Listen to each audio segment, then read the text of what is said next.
morning and welcome to our thought for the day. I'm glad you've been able to join me. I want to read you a portion of a verse from Proverbs chapter 15, and it's part of verse 8. And it says this: the prayer of the upright is his delight. I wonder this morning, you trying to live an upright life for the Lord, and it sometimes seems so hard. It seems that the more you try to live for him, the more things seem to go wrong. When you try to do your best for him, things seem to get harder. I want to tell you, friends, this morning, don't be weary in serving the Master. Don't be weary in trying to do that which is right for our Master. Don't get weary in your prayer, for your prayer is his delight. I want to remind you again of what it says in that verse. The prayer of the upright is his delight. It's only the prayer of the upright that he will hear, and it's only the prayer of the upright that he will answer. What a promise and what a present fact this is. You see, God takes great pleasure in the prayers of the upright man and the upright woman. Our first concern must be to be upright.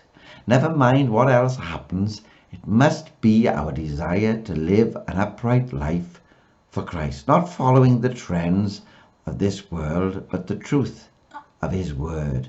Not bending, but believing. Knowing with assurance that if God hears, then he surely will answer. If we try following the world, then our prayers will not be heard. We must be single-minded in our determination to be upright and to follow Christ. Many times people have said to me, "You're too single-minded." I thank God for being single-minded for Christ. You see, the Bible simply says this: a double-minded man is unstable in all his ways. Christ, my great example, was single-minded.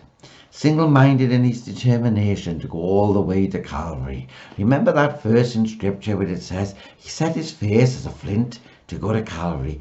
His determination was to go to Calvary. He knew what was before him. He knew what would take place as he would hang upon the cross, as they nailed him to the cross, as the blood ran down his body. He knew all that, and yet he'd done it with determination so that you and I would know freedom from our sin. And so let it be our delight to pray.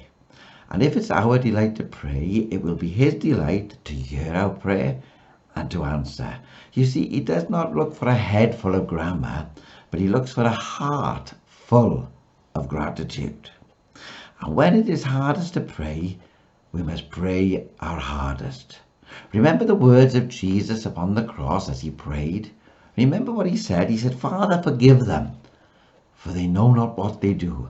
Surely that was the hardest time for him ever to pray, and ever to pray those words. Father, forgive them, for they know not what they do. God, help us to hold Jesus as our example. Stand true, and he will hear you. God bless you.